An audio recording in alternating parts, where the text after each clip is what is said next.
mental health, and physical health. So I did link a study below, but that's just me being lazy because there are dozens and dozens and dozens of studies, both on the benefits of spirituality and religion, being part of a faith community on your mental health. So if you're familiar with like studies and research, there's what's called a placebo effect, right? That's kind of when they take the sugar pill and you think you're gonna feel better, so you feel a little bit better, but you haven't actually had any medicine. And then they say if it's better than placebo, that's like the actual medicine, right? So it's actually better than, it's actually doing something beyond just you thinking it's gonna do something. And good news, spirituality is the actual medicine. It does better than placebo.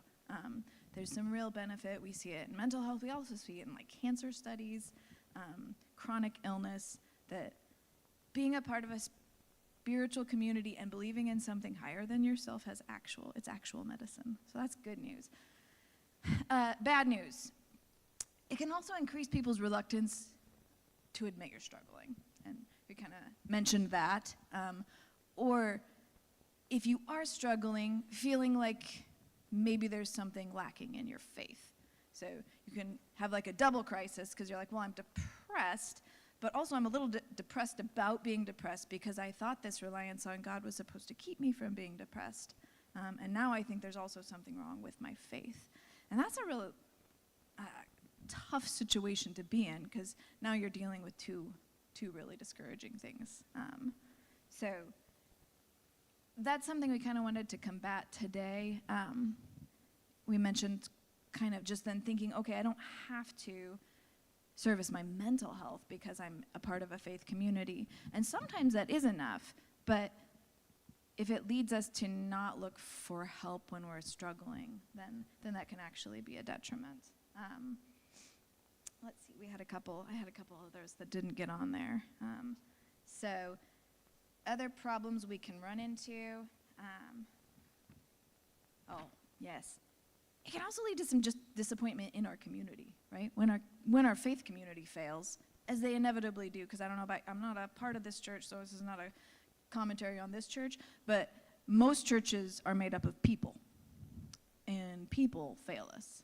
So at some point, if you're a part of any church family, that family fails you, just like your biological family fails you at some point. Now, depending on the church, hopefully, like we know how to like learn from that and recover from that.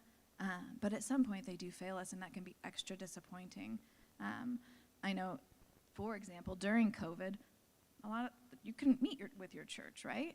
The churches themselves, the physical location was shut down, and so that made it a lot harder to access this thing that maybe you'd come to rely on. So that can be kind of the negative. Is there any other like kind of observations on something I missed as far as good news, bad news, spirituality, and mental health specifically?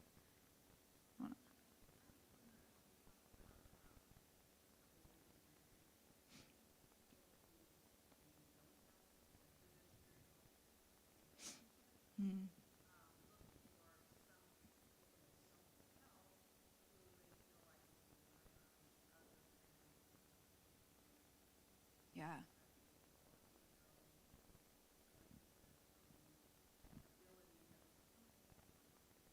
Yeah. I definitely think there was a lot of people reevaluating kind of where you put your hope. And again, this is my personal belief. I think as spiritual people, we had a leg up, right? Because you had something greater than yourself to look towards. You have a belief in a higher power, a belief usually in an afterlife, and a little bit more hope than just what happens here, which I think is a very positive thing. You can go on to that next one. Skipped all over the place here. All right, yeah, you can do one more.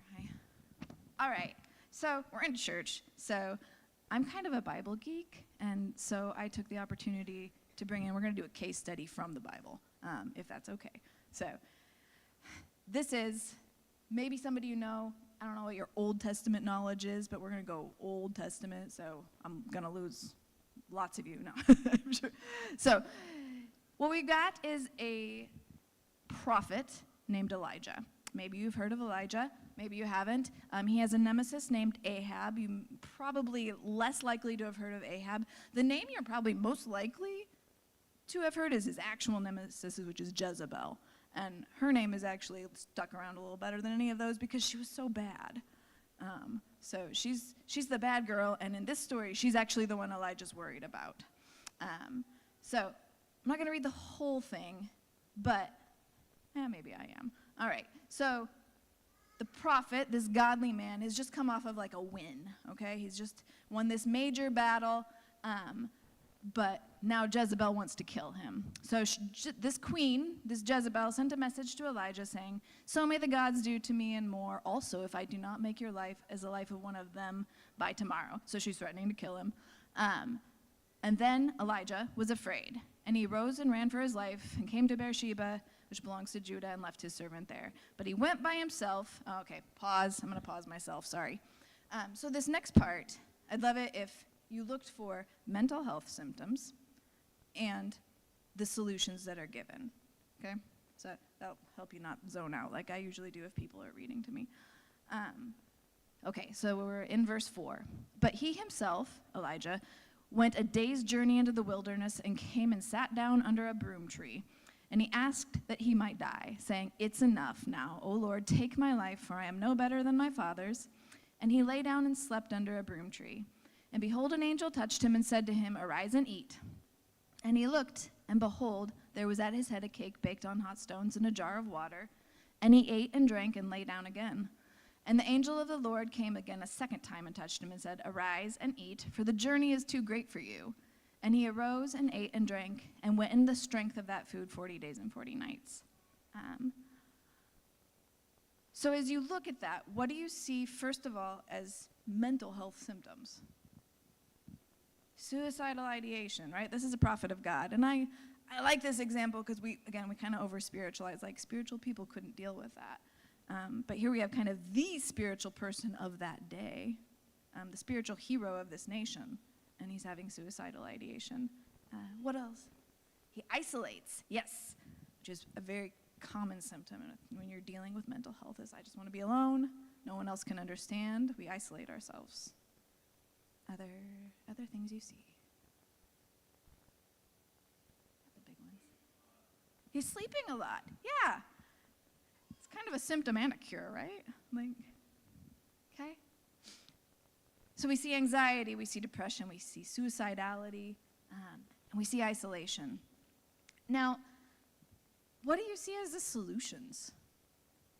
What do you see as like the cure offered? Because he has this miraculous encounter with this angel, which unfortunately I have not had. But what does this spiritual being bring to him as a solution? Yeah. That's so true. Just sometimes being acknowledged is healing in itself. Very, very true. What else? Yeah.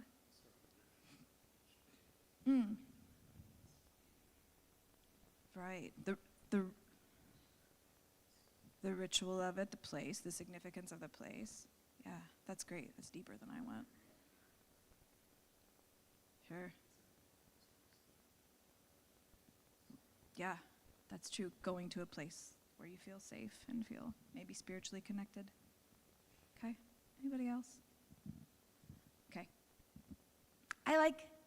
It's kind of basic, right? They're like, dude, have you eaten? Like, maybe part of what you need, you've been on this spiritual high, you've been serving God's people. Have you eaten? Have you slept? Have you kind of just collected yourself? In this part, there's actually not really a spiritual solution given, like, hey, you should pray some more, which I think is great, by the way. I think praying is wonderful. But that's not the solution he's given. He said, like, you need to take care of your physical body so that we can go on this spiritual journey. And I think that's good for us not to skip over, whether you're someone who's ministering to someone else or you're taking care of your own mental health. Don't skip over that God gave you a physical body to take care of. He gave you a mind. We can't pretend that those parts aren't important. You can go to the next one. Actually, you can go to the next one. Yeah, I think, did we cover all that? Yeah, oh, also I really wanted to, he's not criticized, right? He's not criticized for his despair. He's not even said, if you were a man of faith, you wouldn't be thinking about ending your life or asking for me to end your life. He's not given that criticism. He said, you should probably take a nap, get some rest, and eat some food. I think that's encouraging. You can go on to the next slide. All right, we're not quite done with Elijah. We got one more. All right. So there he came to a cave and lodged in it. And behold, the word of the Lord came to him and said to him, what are you doing here, Elijah? He says, I have been very jealous for the Lord, the God of hosts, for the people of Israel have forsaken your covenant, thrown down your altars, killed your prophets with the sword, and even I only am left. And they seek my life to take it. I personally really identify with the whiny characters in the Bible. Like, a little bit of self-pity, and that makes me feel like maybe I could be like a godly woman someday, because I'm like, at least the bar is low. Like, we can have a little moment where we're like, things are not good. I'm the only one doing what I'm supposed to do. Did you see Barbara? She is not doing what she's supposed to do. Sorry if there's a Barbara in here. That was just hypothetical. So Elijah's having another bad day. And in this part, what do you see as the mental health symptoms? Despair, yeah. Anything else? Fatigue, yes, for sure. Anything else? Feels like he's being persecuted, yeah. And he feels isolated, right? Like, I'm the only one. And he's talking about his whole country. He's like, I don't see anybody. I am alone. And I skipped some verses there. There's actually some really cool, like, spiritual stuff that does happen in there. So if you have some time, go back and look at that too. But I jumped to verse 18. This is the part we're going to focus on. God says to him, yet I will leave 7,000 in Israel, all the knees that have not bowed to Baal, and every mouth that has not kissed him. And Elijah departed there and found Elisha, tricky, this is a new person, the son of Shaphat, who was plowing with 12 yoke of oxen. So what he's doing here, what God says is, you're not alone. Like, that is a comfort that we sometimes just need, just to know that you're not alone. And that is good news as a part of a spiritual community, that we can reassure ourselves, hey, even if you feel like you are isolated, like, this is what we have the church for, is you're not actually alone. And then God gives him this, what's going to be kind of his protege, Elisha, and a spiritual person to come alongside him. So community is part of God's answer to Elijah's crisis. And you can go on to the next one. And the next one. I just keep skipping over my stuff. So now we're going to go to some action points. And kind of my first one is just normalizing struggle as a spiritual person. So Jesus wept. Jesus asked God to change his plans right before he's going to the cross, right? He's sweating blood. And I have been stressed in my life. I've never been so stressed that I sweat blood. And he's asking God to change the plan. He says, like, not your will, not my will, but your will. But if you can, I'd love it if you change the plan, because I'm not loving what's ahead of me. So it's good for us to normalize that if you're going through something in your life, crisis in your life, in your own mental health, that doesn't mean you're doing something wrong, right? It is not necessarily that you're being judged or that you're not a spiritual person, that God has left you or abandoned you, because that wasn't the case with Elijah, and it wasn't the case with Jesus himself. So I think we can say that struggle on a lot of levels is a normal part of the existence of a person, but also of a spiritual person. Unfortunately, being a Christian or a godly person doesn't mean that we don't have to go through those hard things. You can go to the next slide. All right. So we've already touched on this with Elijah. You may have seen this before. It's pretty common. This is called Maslow's hierarchy of needs. So the idea by this psychologist named Maslow is his theory was you had to meet the base level needs to be able to advance to the next level. So he's like, if you don't have food, water, shelter, rest, as a biological being, you're going to fail, and then you can't get to the next level. And so next you would need safety and security. If you have safety and security, maybe you can go on and work on forming intimate relationships and friends, and then maybe you can like develop your self-esteem and yourself as a person. And if you do that, maybe you can get to this like level of being a good person. His idea is self-actualization. I kind of hesitated to bring this in because as a Christian, I don't actually believe this. Like, I don't buy into it completely, right? Because I think there are times when we see people reach that self-actualization and thinking about other people being our best self, even when we haven't had our own needs met. And I think that is part of being able to access our higher power. Like, having access to that strength can actually help us overcome those things. We see it with parents who give up their biological needs for the needs of their children. So we see people who kind of circumvent this process and say, we can get to higher levels. However, I don't think that is good as the norm. Again, I go back to God gave us bodies, he gave us minds, he gave us emotions.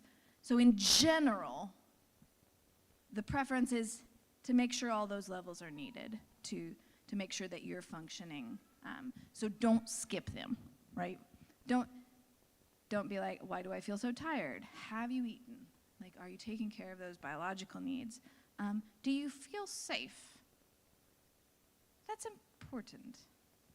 That you sometimes, so we just assess ourselves, and it might not just be physical safety, but feeling emotionally safe. Are you surrounding yourself with people who are constantly tearing you down, who are not safe emotionally? There are times we need to take breaks from our normal people, even our family sometimes if they're in a bad place or they're not safe people. So taking care of those safety needs, making sure we're not neglecting our good friends, our good relationships. I have a tendency to give my best energy to people who take energy, right? And then I don't spend as much time with the people who build into me. And then I feel drained emotionally. So we need to make sure that you are spending some of your time at least with people who build up that sense of friendship, doing things that help your self-esteem. That can sound really pie in the sky, but that just means doing things you like and things you're good at, okay? Things that help you feel accomplished. I like gardening. I'm actually not good at gardening. That falls into something I like. I kill at least half of what I plant.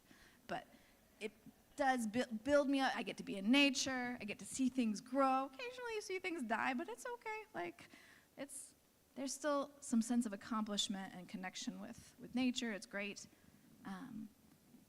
And then that top level, which is feeding your spirituality. It is feeding your creativity, giving back to others. All of those fall into that higher level that kind of feeds maybe the part of us that we think about being closest to God. All right, you can move on one. All right, how do I know if someone is struggling? How do you know if you're struggling? So this is both, right? When I see other people and they need help, and when I see myself, do I need help? Don't overthink it, first of all, but if you are noticing you don't want to go to work at all. I mean, I think normal, the alarm clock goes off and I'm like, why? Why me? But usually within like 5 minutes, I'm like, okay, like I like my job, it's very rewarding, I like what I do, I like who I do it with. But if something you normally have energy for takes a lot more energy, that's kind of a warning sign. Behavior changes that are not normal for you. So that, again, is going to be a little bit very personal. But you're like, it is not normal for me to be critical. Then you notice you're being very critical. That's if you're very tired, if you're feeling lazy. Someone mentioned that, I had a conversation earlier.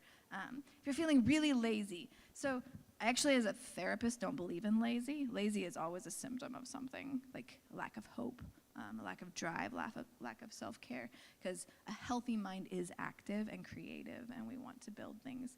So if I am feeling unmotivated, that it's a symptom that I'm not at my peak mental health-wise.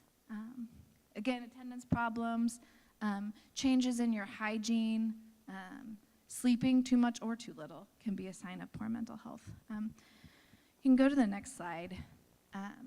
So checking in with yourself. If you feel safe to share, don't share anything that makes you feel vulnerable, but are there things that you know when you're not doing well? Short-tempered, yes. I tell my husband, empathy stops after 5 o'clock. Like, you get the pure truth. Like, I was kind all day. Like, you just get the truth, no kindness. So you have to pay for that. No. Anybody else? A silly one I have, I don't usually give up like major hygiene. I generally smell okay. But if I've been breaking nails and like not filing them, like my nails, like sometimes I'll be like, you have not taken 5 minutes to file down those nails. That might mean I've been overextending myself a little. It's kind of a silly one, but it's a time check for me of you've been neglecting some basic self-care. If you don't have 5 minutes to file your nails, maybe you're doing a little too much.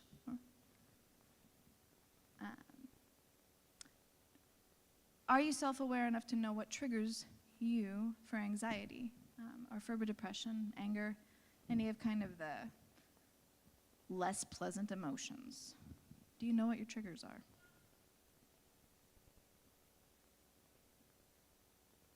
Anybody? And it's okay if you don't want to share. Yes, people being mean to each other, for sure.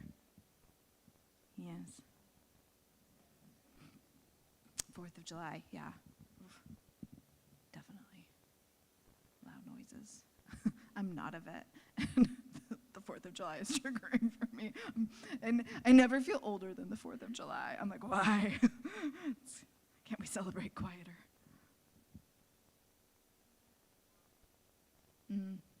Watching the news, definitely. After becoming a therapist, I pretty much quit watching the news. I'm like, if it's big enough news, somebody else will tell me about it. I also don't watch sad movies. Again, I was like, if I wanted to cry over a movie, I'd just watch the news. Like, I don't have time for sad movies. I don't want to pay to be sad. No, I want to laugh a little bit, and I want them to kiss at the end. Like, anybody else? Yes.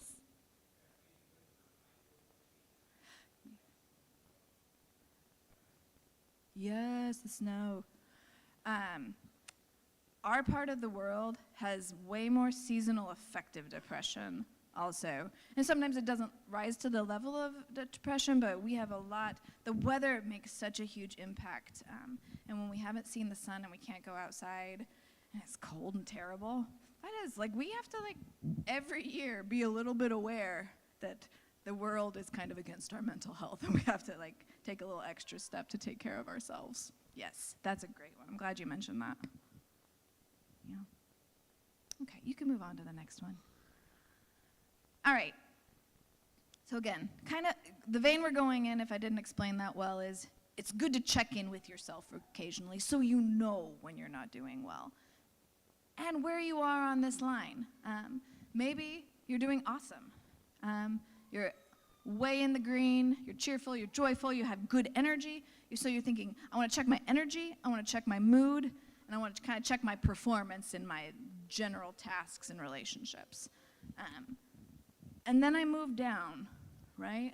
So it's fairly easy to see the extremes. Sometimes we really miss those middle points. And I will say, especially if you're a high achiever, you have to be especially careful of checking in because you may mask those orange, yellow, and light green fairly well.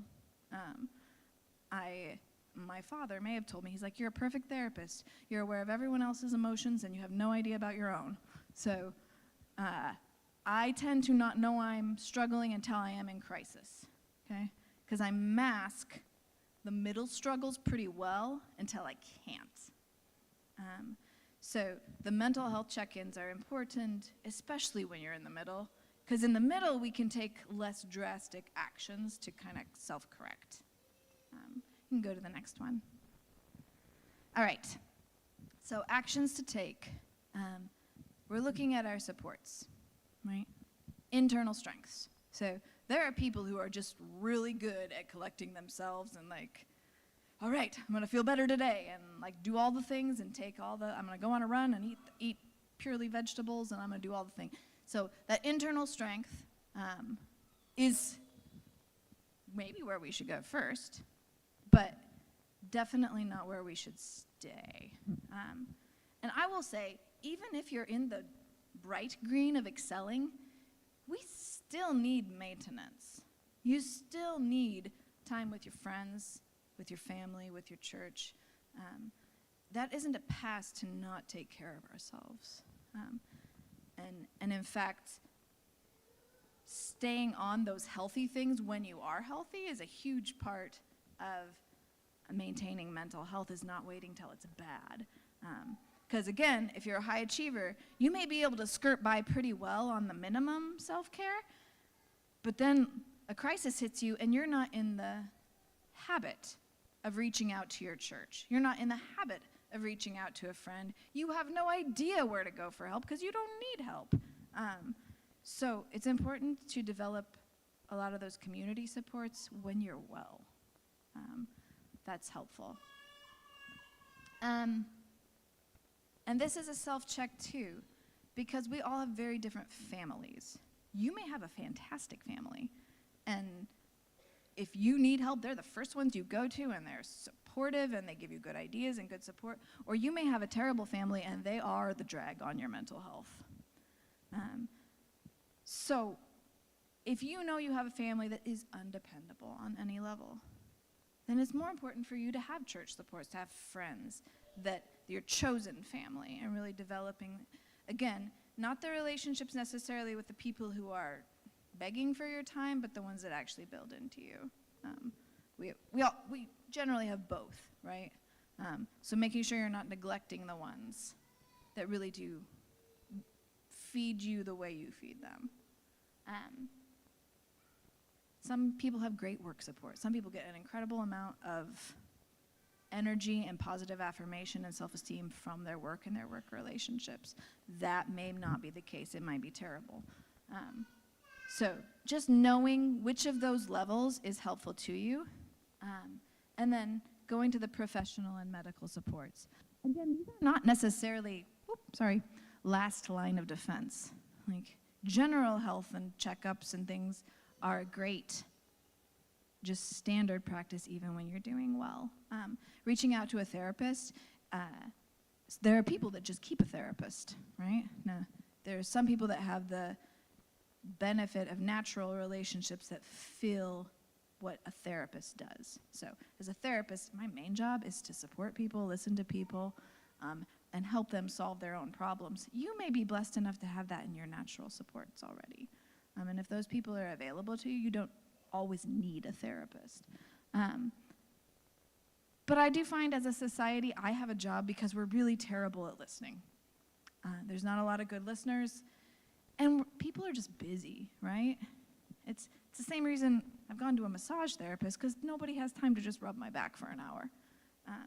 So it's useful to have someone who is trained, practiced, and who that is actually their job to help you and intentionally listen and support you. You get to decide where on that spectrum each thing is helpful to you. But I will say, if you wait till you're in the red, it's a much harder battle, right? I encourage you not to wait till you're in the red to talk to your doctor, to talk to a therapist, even just to reach out to your friends and say, I'm really struggling. Could we maybe have coffee once a week? Those are good interventions And sometimes, if we do them early on, we need a lot less of them. You can go to the next one. Okay, here's just some like simple practical things, right? Neurologically, people who move their bodies have a stronger sense of purpose, more capacity for pleasure, fewer cravings for addictive substances, and decreased anxiety and depression. So yes, sadly, I'm talking about exercise. Good news though. Intense cardio exercise is not actually as beneficial. In fact, for mental health purposes, more gentle exercises actually tend to be better. So taking a walk, just getting up, again, gardening, playing with your kids, your grandkids, moving just physically. If you want the sciencey part, it releases hormones called myokines, amongst other hormones, and they increase stress resilience. So just getting up and moving, and you can go to the next slide. And even simpler, going outside. Now, as mentioned before, in Nebraska, that's not always simple for us, but have you noticed when you're not doing anything or thinking about anything actively, your thoughts tend to be negative? We tend to naturally, unfortunately, our default setting for thoughts is to ruminate on things, bad things that have happened to us, bad things people have done to us, and anxiety about what might happen in the future. That's our default. Again, that's kind of my job security. I don't know why our brains work that way, but they do. That's kind of the bad news. Good news, just being outside in nature tends to neutralize that. You have a way better chance at positive thoughts on kind of decreasing those negative ruminations just by being outside. So just kind of some simple things where you don't have to go to a therapist right away. You can just try some okay, maybe have I been outside lately? Have I gone for a walk? Or have I just been sitting in this chair watching the Netflix? There are some very simple things that we can do to build up that resilience at the start. Reaching out for help, whether that's medication, whether that's a therapist. You can start with just a checkup with your doctor. Sometimes there's things we're missing with vitamins, like if you have a vitamin deficiency, if you haven't been outside. Vitamin D has a huge impact on our mental health. So you can start with going to a doctor, going to a therapist. I do have cards for Methodist, but there's a lot of other great organizations in town that offer therapy. Specifically spiritual therapy, I know City Care has therapists if you want someone that's very specifically religiously oriented. City Care is a great organization.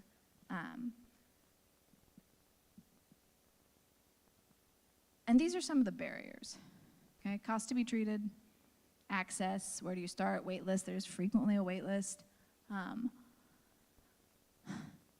And then we go to kind of what we do to ourselves, which is the minimization, right? It's not that bad, I can deal with it. And the truth is you probably can, okay? So I'm not gonna say everybody needs a therapist all the time, but it's kind of like, I have a physical health condition. And before I was diagnosed, I never wanted to take Tylenol or Advil, just a simple pain relief. I'm like, I can do it myself. I shouldn't be in this much pain. I'm relatively young and healthy. I'm not gonna take that Tylenol. And I'd have excruciating headaches. And there came a time where I'm like, why? It's a Tylenol, it's an Advil. Why wouldn't I do this simple thing that makes my life a whole lot more bearable? And I would encourage you that way, if you've been on the line with therapy or going to see your doctor or even trying out a medication, if you're in persistent, consistent pain, don't avoid something simple that could make this huge benefit in your life. At the very worst, you go talk to somebody for a while and it doesn't help. You've maybe wasted a little time and a little money, but maybe you found something that really helps you and makes a big difference in your day-to-day. And that little Tylenol makes a big difference in my day-to-day. It makes it a lot easier for me to enjoy a lot of things. So don't minimize it. Yeah. One of the benefits of going to a professional is I am legally bound to keep your secrets. minus if you're going to hurt yourself or someone else or a child is being abused, I have to keep all your secrets or you can sue me. So that can, like if you're a little bit worried about your community and you're like, I don't want all my business out in the church and my family, that is a benefit of a professional. If I share your business, you can sue me. So there's at least a little benefit to you. Releasing some of that stigma and shame. After becoming a therapist, I think one of the most, not after, even before that, I think we are united by pain and struggle. Like the human experience, if you're over the age of 8, you've experienced pain and you've experienced some struggle. So if there's stigma and shame in your circle, to me it's probably naivety or people not wanting to acknowledge their own struggle, because we are none of us prone. Everyone is going to experience some depression in their life. Will it be clinical? Maybe not for everybody. Again, with anxiety, everybody's going to experience anxiety. You're actually supposed to. It keeps us alive. We're supposed to be scared of like jumping off tall things and tigers and things. So we're united by anxiety and depression. So there shouldn't be any stigma about them. So really like talking yourself through that, because usually the stigma starts inside of us, right?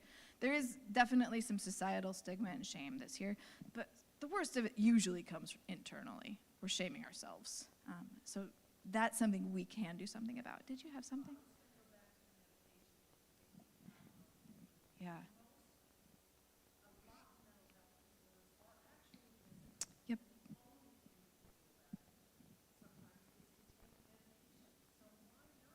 Absolutely. Yeah, and I'm not pro or con medication. It's very individual as far as for most people for mental health. I compare it to diabetes, right? There's some people who don't need insulin. Your body makes it. For whatever reason, you're good. You can eat all the sugar, do all the bad things, and you don't need to add in insulin. Good genetics. There are some people who they can do everything right, and they still need insulin. As genetics did not play with them well, and that is a trial they have to bear, but you have to have it. It's not you did anything wrong. And then there's a whole bunch of people who might need it or might not. And maybe the way you take care of yourself will make an impact on it, but it still might be very helpful for you in your self-care. It might be a really important piece of that, even if it's not the whole puzzle. So definitely taking away some of that. Like sometimes your brain just doesn't make enough of the chemicals that keep you happy. We have a lot of things we can do to influence the production of those chemicals. Being outside, exercising, eating well, being with our community. Strong social connections help us with our happy chemicals exponentially. But sometimes we need a little extra help. And there's so many physical reasons for that. There's really no cause for shame regarding it. You can go to that next slide. This is more if you are the support. Like if you know somebody that's struggling and you want to be a better helper. So there's a lot of, I think, fear that you'll say the wrong thing. You're not a professional. You're not a therapist. What do you have to offer? I'm going to let you in on a secret. I do very little. Okay. I'm downplaying it a little bit, but the most important thing I do is show up, not be judgmental, ask good questions, and listen. Now, that is a practice. As mentioned, our society's not great at listening, but it's also not rocket science. And you can do that. You don't have to be an expert. You can be a good example. You can tell things that have worked and haven't worked. Be vulnerable. These are the things that I have struggled with, and this is what did help me, and this is what didn't help me. Avoiding substance abuse. Like you might say, oh, you know what I learned didn't work? Like there were some things that did not help. Talk about good examples. It's kind of, fostering hope is a huge deal. And that, as a spiritual community, we have the edge on. I would like to say that we have the edge on that, because we do have hope that isn't based just on circumstances. And I think that's really beautiful, and that's something you have to offer, especially if you've experienced that in a spiritual community, to offer spiritual hope that doesn't just depend on your physical health, your family's health. I think that's a huge benefit. Give grace, don't be judgmental. Resist the urge to teach. There may be a time to teach skills, But if someone is in crisis, it's not the time. They probably know they've been screwing up their life. Like, they don't need to hear it right then. This is the most helpful thing a professor from counseling ever told me. He said it's more important to be an expert on being healthy than on illness. So they're like, there's 1,000 mental health illnesses with 1,000 variations. You're never gonna know all the things that make someone sick. But what you can be an expert on is like, I know what healthy looks like. I know what good relationships, good community, like I know what healthy looks like. And to model that, and then you'll be able to tell where someone has maybe gone off course with that. Be like, you know, you're staying home all the time, you're isolating, and I know that healthy people exist in relationships. So if you know what healthy is, you'll be a lot better able to help someone else pinpoint what might be unhealthy for them, if that's what they're asking for. I think that's about it. This is what we do. I do have cards if you want our website on it, but there's a lot of good organizations in town, so if you're looking for a therapist, there are, at a lot of places, a lot of wait lists, or it is expensive, so you look around, see what your insurance does. The places that offer counseling services specifically without insurance do tend to have longer wait lists, so if you're in that position, I suggest getting on several wait lists and just seeing who you can get in with first. That being said, counseling is very personal. Don't necessarily settle for your first therapist. That's something I do tell people. I'm like, I might not be the right therapist for you. I am actually not a fluffy bunny therapist, so I'm more of a logic, let's solve the problem, so I might not be the right fit for you. And that's okay, this is your thing. Find someone who does work with you. It's the same with your doctor, right? If your doctor's a jerk, find another doctor. Find someone that listens to you. There's very few circumstances where we need to put up with suboptimal care. I think that's all I've got. Any questions? Yeah.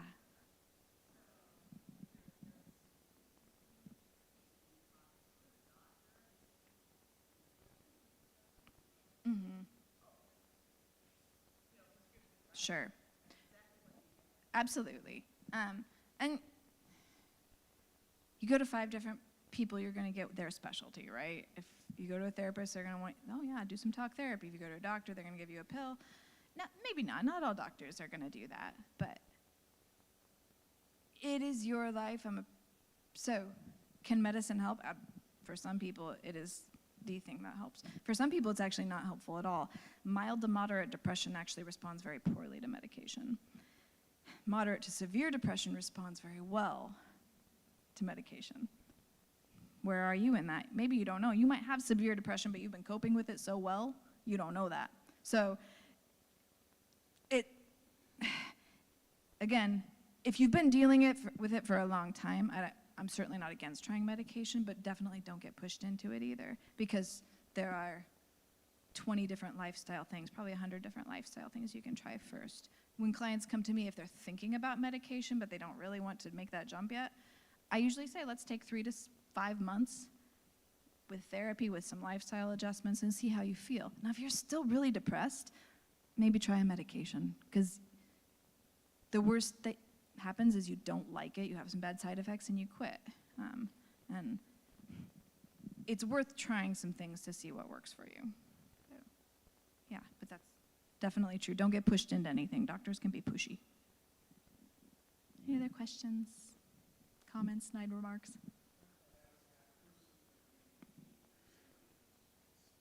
Yeah.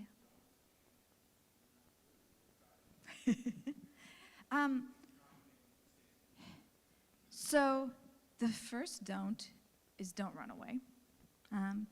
Because I think of the times when I was in crisis, and I think of some really stupid things that people told me. I was like, oh, that's bad advice, or that's really not helpful. But you know what? I actually, looking back, I'm like, but they tried, right? They were there. In my personal crisis, when a lot of people just pieced out, and they were scared of saying the wrong thing. So don't be so scared of saying the wrong thing that you just avoid the person altogether, or leave them more isolated. It's better to be an imperfect help than non-existent. That being said, you don't need to offer a lot of advice. Again, we don't. most people actually know the right things to do. They're just looking for support. And if they ask you for advice specifically, then that's different. That's great. But otherwise, usually listening, asking good questions, and not being judgmental. And also not being afraid to refer when you're like, that's a difficult problem. And I'll tell people that too. I'm like, if this was an easy problem to solve, you would have solved it on yourself. You wouldn't be in my office. You would have solved this all by yourself. So it's hard. So again, normalizing that struggle, pointing people back to their own resilience and natural supports. That's also really important. Hope is incredibly important as a Christian, as a person of faith, and just as a human, that we believe things can get better, even if you don't believe they will get better. When we jump back to Elijah up there, he couldn't see past his moment of pain. It all looked bad, and there was no hope. He had lost perspective, and he had lost hope. So if we can even just give people a little bit of hope. I work 3 days a week, I work with middle schoolers. And one of the interventions I do, if they're having suicidal thoughts specifically, is I'll say, okay, you're 14. So the average person, maybe you probably lived to 80 in your natural life. Like, we're just rounding, so I'm bad at math. I'm like, so if you end your life today, you've wasted 70 plus years that something good could happen. And I am not good at math, but I know that that's bad statistics. Like in 70 years, something good is probably going to happen, right? It doesn't feel like it in that moment, but nothing is certain except change, right? Like it's going to change. If you feel terrible today, there's hope that gets so much better, and there's so many good things. So instilling that hope can be really helpful too. Anybody else? Yes,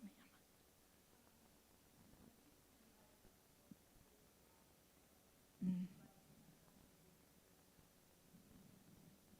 That's great. That's a great question. So you've experienced a lot of trauma, but you're really not ready to lay that all out yet.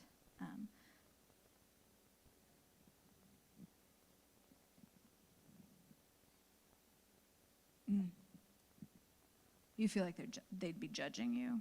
Yeah, absolutely. Man, that's such a great question. So start with you. Make sure you're not judging yourself. I'd go back to that little pyramid. You're like, okay, I want to take care of my basic needs. I want to make sure I'm safe. I want to make sure I'm eating. I want to make sure I'm taking care of just the pure basics.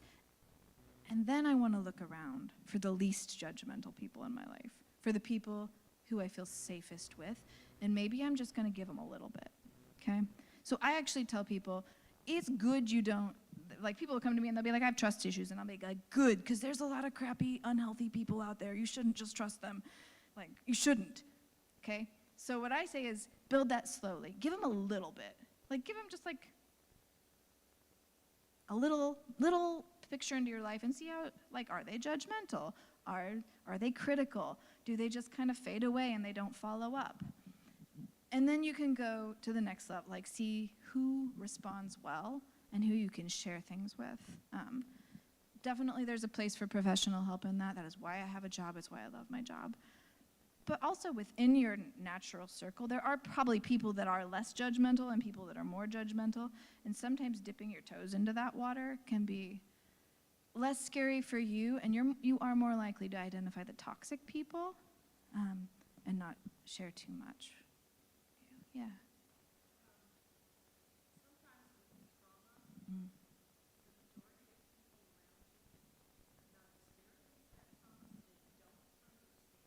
Mm.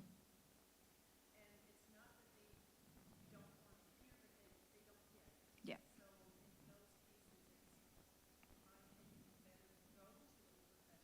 Mm.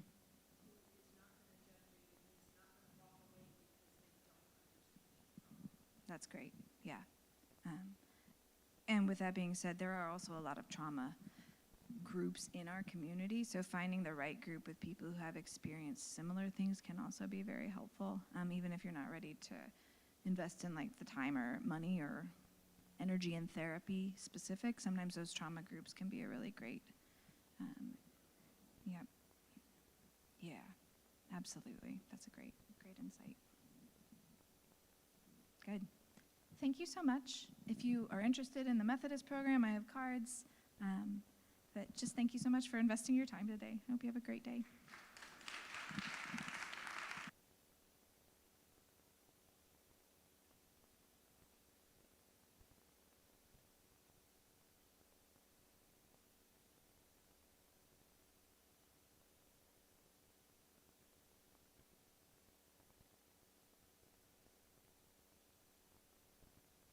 Old, and soon and very soon we will be giving testimonies of this. So thank you so much. We appreciate as St. Paul Church for your time and for everything that you do to this community. Thank you.